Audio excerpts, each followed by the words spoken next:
Welcome to Jewish Boy Calls His Mother. I'm your host, Sadia, and this is my mother, Ema. Hey, Ema. Hello, how you doing, my little honey? Doing good. Had a good week so far. It's coming close to the end, but it was good. It was good. My boss is really happy with some of the projects I was working on. We were able to get the whole project done 2.5 days in advance, so that's pretty good. Just trudging through my day, trudging through my week. How about you? Hey, Baruch Hashem, busy, but busy is good. And Okay. I've gotten a few more piano students, Oh, nice. and yeah, I really enjoy working with these kids. I find it's better to. I was thinking about the way I was taught and the way I used to teach when I first started giving piano lessons, like years and years ago when I was in my 20s. And when I was taking piano lessons, there was very little emphasis on just having a little bit of fun and picking out songs on the piano and matching them to chords and playing chords in a nice, really like rhythmic way to have, that we can have a little fun. No, everything was note pounding, note pounding, note pounding. Classic, I love classical music, believe me, and there's a lot to be gained from it and piano technique. But unless you have a child that shows a lot of promise for actually being a concert performer, if you've just got a normal child that wants to take piano lessons for their own enjoyment, then you can't constantly note pound. You have to let them have a little fun with the piano.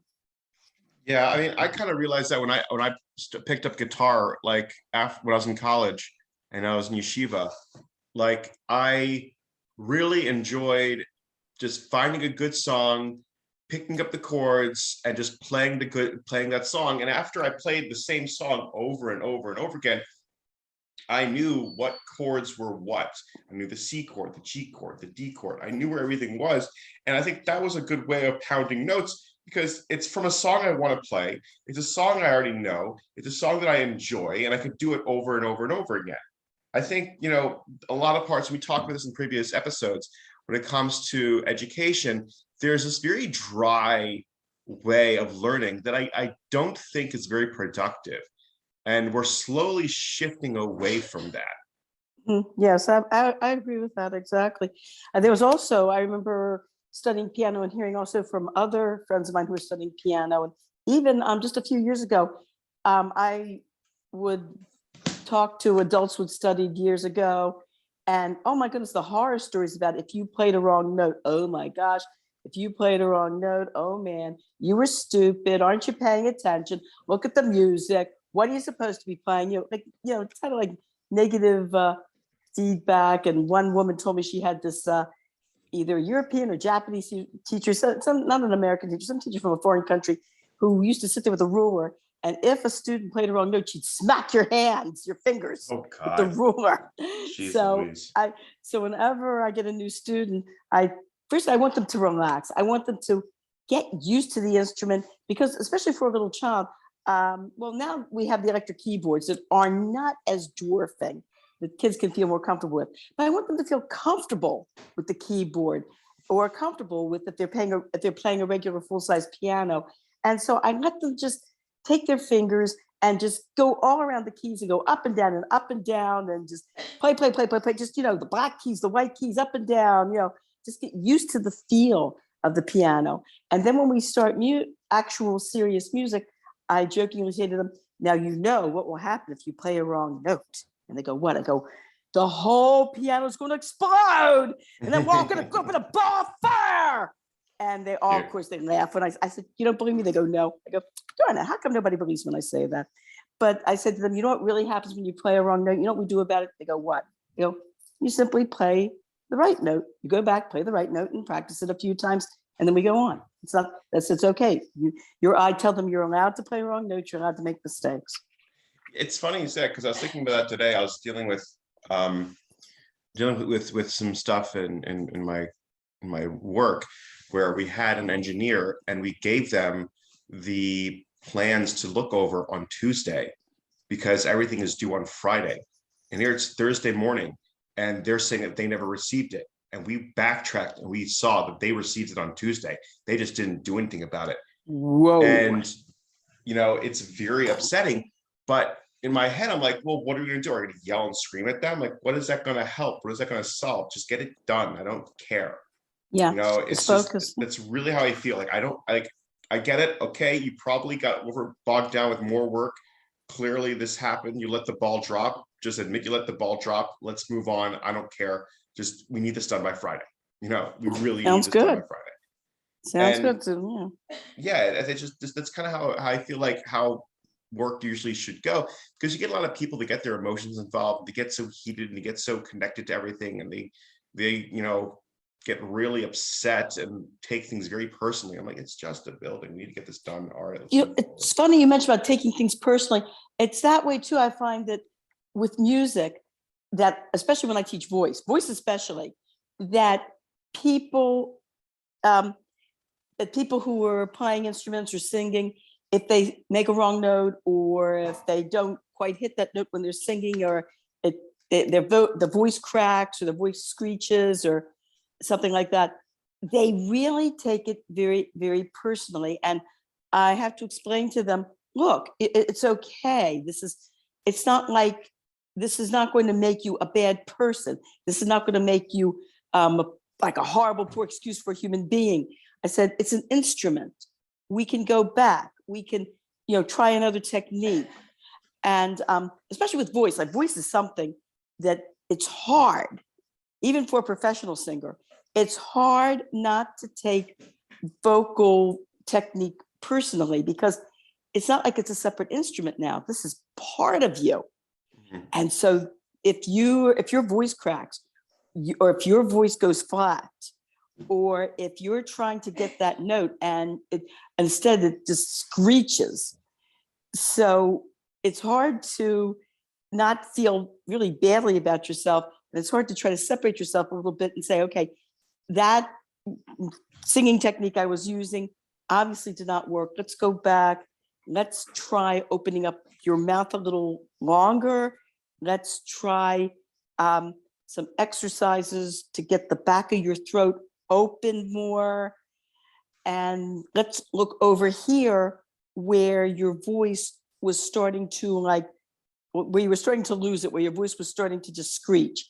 And then I go back, say a couple notes from just at that spot, and we sing each note very, very carefully, very slowly, and we take a half step at a time, like from an A sharp, from A sharp to B, from B to C, C sharp, and we do it very slowly, very gradually, until we get right to that place where their throat just totally, like snapped or screeched. And if we do it that way, then they're able to get to that high note, and now it sounds nice. Especially, I was working with a boy a couple of weeks ago, and working with this boy is 13 years old, and Yeah. working with a 13-year-old boy can be very difficult because their voices are starting to change. Mm.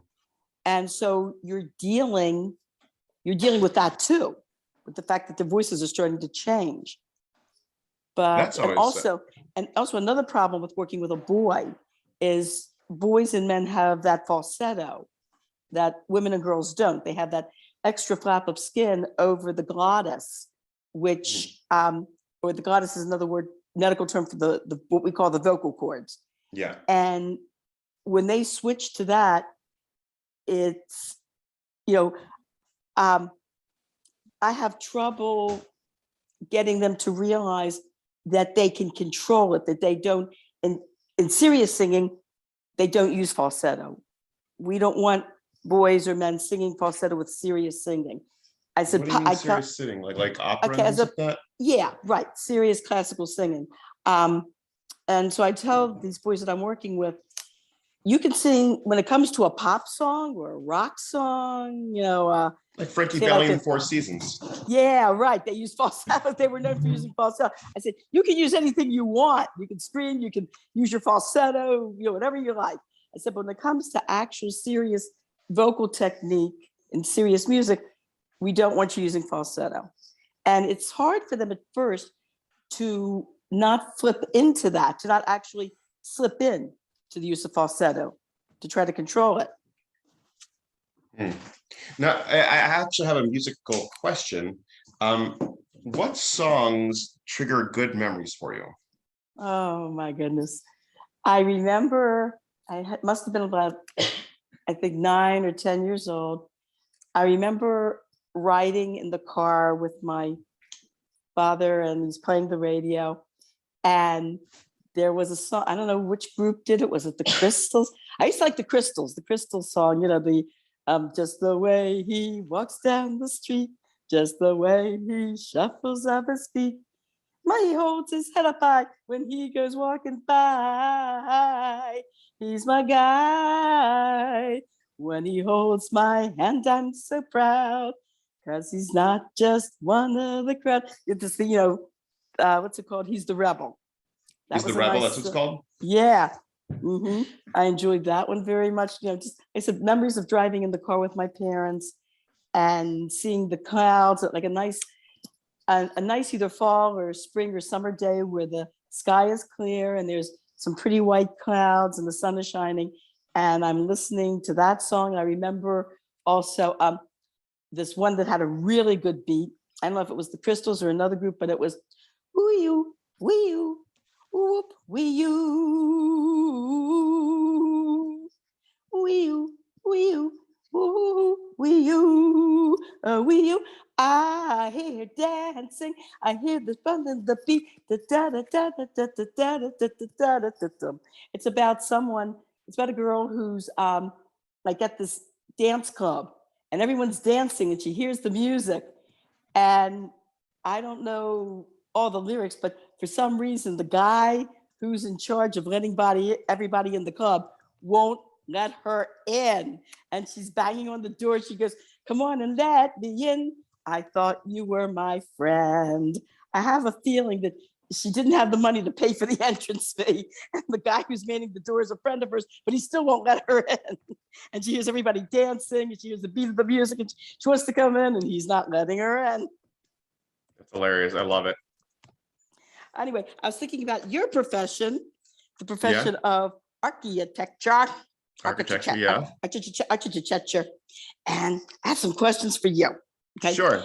Have you ever fantasized about structures that are way, way out of the box? Like I was thinking about, you told me with one of the architectural companies you worked with that they were hired to remodel a strip joint on the block. Now I could think of some real interesting structures that would be out of the box for that one. Well, actually, one of my favorite buildings, I think it's in Poland.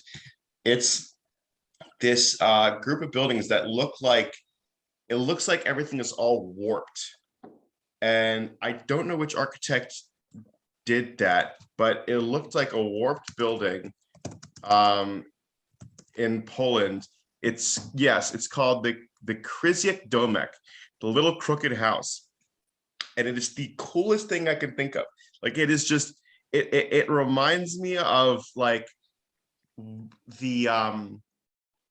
it reminds me of like Inception, and also like in cartoons where like houses are bouncing up and down, where like inanimate objects are bouncing up and down. And just the whole facade looks absolutely, for me, I find it stunning. I love it. I love it so much. Was this an old building or is it a fairly new building? It's a fairly new building. I think it was built in 2004. Yeah, it looks, it's so funny. It just looks like a totally warped house. So you're looking at it straight on, and that's exactly what it looks like. And you think that your eyes are playing tricks on you. So with the house is like crooked, or yes, it's called a Little Crooked House. Oh my gosh! It's located in Poland. The Krysiak Domek. It's just, I would love to see it.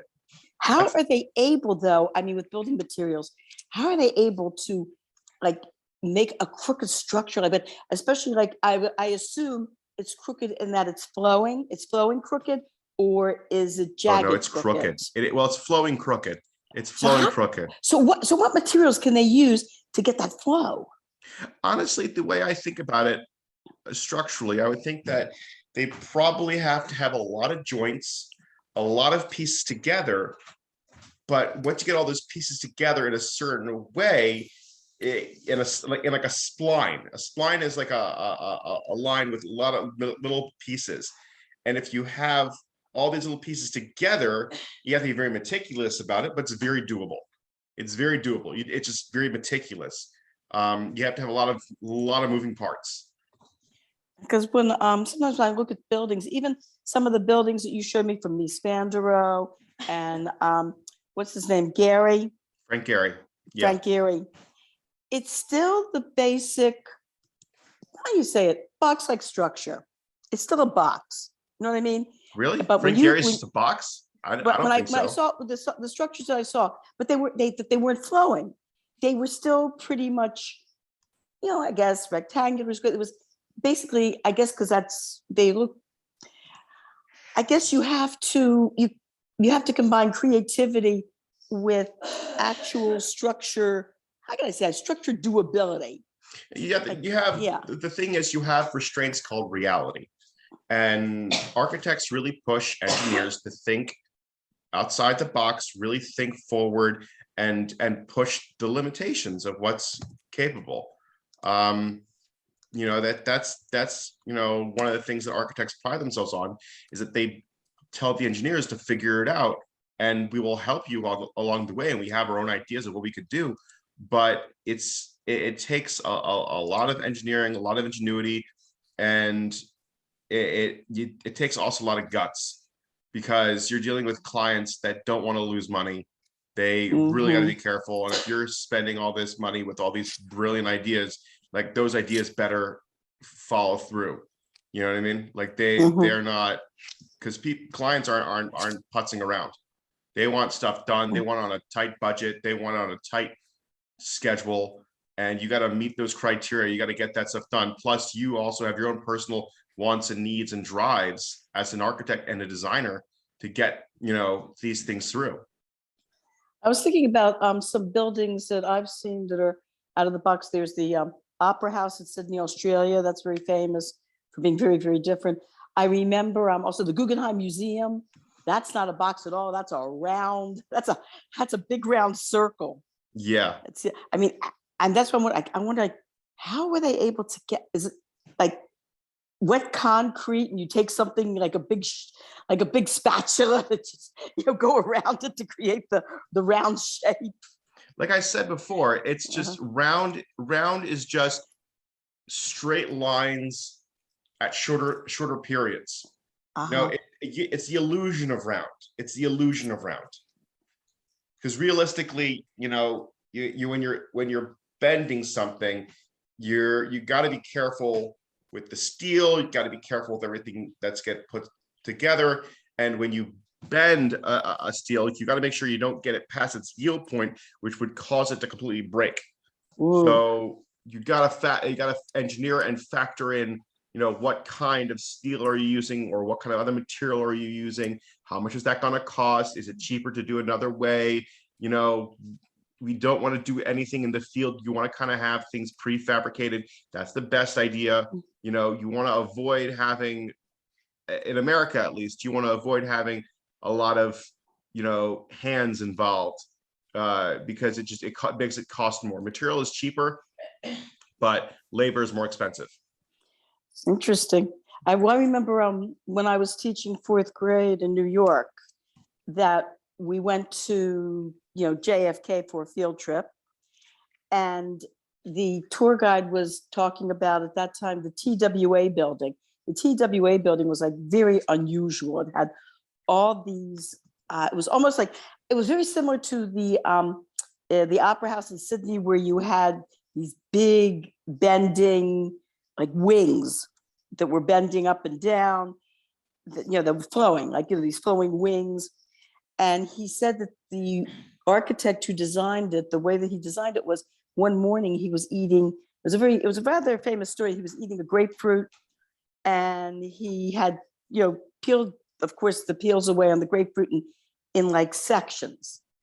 And Yeah. then he looked at the shell, he looked at the peel, at these big peels, sections of peel, and he like stacked them up and he put them together in a form. And he said, that would be great for the building I'm designing, for the TWA building. And that's what he used. And that's why the TWA building had this very, very unusual structure. Yeah. Yeah. It's, Okay, go you ahead. had some more questions? Yes, I will. Go ahead. Let's finish architecture because I want to go into another topic. Okay. Well, I was going to tell you that there's a few shuls, temples, however you call it, in Baltimore that were built by very famous architects. I don't have the information offhand, but basically, like the architects that built it were very famous, very well renowned, and a lot of them are in the registry of the historical places. Wow. Do you know exactly which schools they were, who it was? I know Temple of Shalom, that one, and I know the other shul, the ones that look like ice cream sandwiches. I'm trying to think which one looks like an ice cream sandwich. You're the where OCA is across what's from Oab OCA? Shalom, across from Oab Shalom. Is it in this OCA? I thought was in the same building as Ohab Shalom. I think it is. I think you're right. Yeah, that's Yeah, Oab Shalom. it's in the back, right? It's in the back of the building. Yeah, but the other one across from Oab Shalom. Yeah, I meant the other one across. Your father used to call Ohab Shalom Oliver Shalom. Oliver Shalom. Yeah. Yeah. I know that Temple Bethel, I remember in the 1960s when they first built it. Yeah. We used to call it the whale. Why? Because it went up and down. The architecture of the building went up and down like the back of a whale. Oh, that's cute. I was in junior high school at the time, but everybody laughed and called it the whale because of that structure. Really and then there was no offense, please, no offense to anybody who are attending these synagogues or temples, please. We're just having a little fun. Yeah, Walter Gropius, sorry. I just learned Walter Gropius. He was a very famous architect. He designed Temple of Shalom. That's amazing. Yeah. That is very interesting to have were there any other synagogues or temples that were designed by like very famous architects? In general or in Baltimore? Yeah, in Baltimore. Oh, in Baltimore. I'm trying to remember. There are a few, but I wanted to really think about, Baltimore Hebrew congregation. I'm trying to think. Baltimore Hebrew was. I'm trying to think. Baltimore Hebrew was designed by. I'm trying to remember. I'm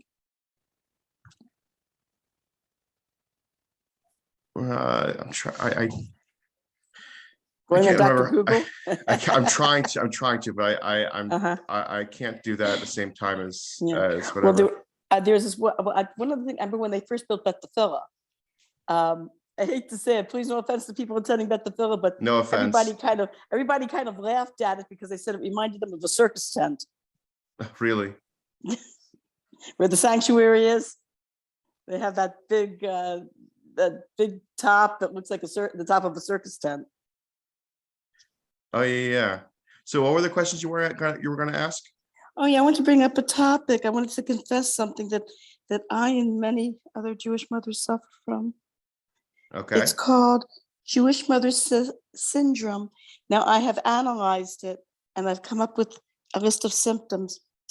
First of all, those who suffer from Jewish Mother Syndrome usually find themselves slipping into the role of a lay amateur psychologist or social worker. Okay. We find ourselves functioning even though we might not have degrees in those fields, except that I remember one time at Hani's Vort, I met so many of her friends that were getting their degrees in psychology that there was, I think, the fifth young woman who told me she was getting her degree in psychology. I said to her, "Oh, you mean Jewish studies?" That's cute. That's really cute. Then another symptom is cooking and buying too much food because you suffer from the constant fear of people going hungry, either guests or your family. Yes. So you cook too much food and you buy too much food. There's Yes. always that Yes. fear. You don't want people to go hungry. Yes. Then, okay, here's the third symptom I came up with. Looking at constant anxiety actually being a positive path to excellence. Yes. Without Yes. that constant anxiety, you wouldn't work hard enough to be excellent in your field. I actually agree with that. I had this whole conversation with Ruthie about that. That I think that anxiety, feeling like you have to do better, you're not doing good enough. Like that is a good drive. That's a good push. You know, at least that's how I feel. I was thinking of that too. But the only problem is, so why is it in our society we try to avoid anxiety? We go to psychologists and psychiatrists. We get ourselves on medication. We do everything we can to avoid anxiety instead of embracing it and looking at it as a positive aspect. Yes, it's a positive thing. That's how I believe. That's what I truly believe. Yeah, just like the generation before us looked at verbal and emotional child abuse as part of good upbringing. Well, how else would you raise your kids? Anyway, so what do you think about the idea of the Jewish mother functioning very often as the lay amateur psychologist or sociologist or social worker? Oh, I think it's a good idea. I think it's I think that's kind of part and parcel of the Jewish experience. Yes, I guess I thought we could really go into this topic, but I guess there's not too much to discuss because it is so obvious. I think I agree with you. It is kind of obvious. It's like of course. Maybe we could talk about it next time because we're kind of running out of time. So we'll mark that in for next episode. Jewish psychology. Yeah. I love that. Yes. Psychology. Excellent. Yeah, what is it with Jews? Yeah, that'd be a good Jews and psychology, and the Jewish guilt. Jewish psychology, guilt. The Jewish guilt. I noticed that. I have had varied educational experiences in different cultures. Yes. And taught kids from different cultures, attended schools from different cultures, and I noticed that whereas non-Jewish kids in certain circumstances will use, how can I say it, physical aggression, that Jews usually use psychological aggression. Interesting. Probably because we weren't, I don't know, we'll have some more ideas. We'll talk about it later. I wrote it all down. It'll be a great discussion. Okay, my sweetness. All right. So you have a good Shabbos, sweetheart. All right. Will do. You too, Ima. Love you too. Love you. Bye-bye, darling. Bye-bye.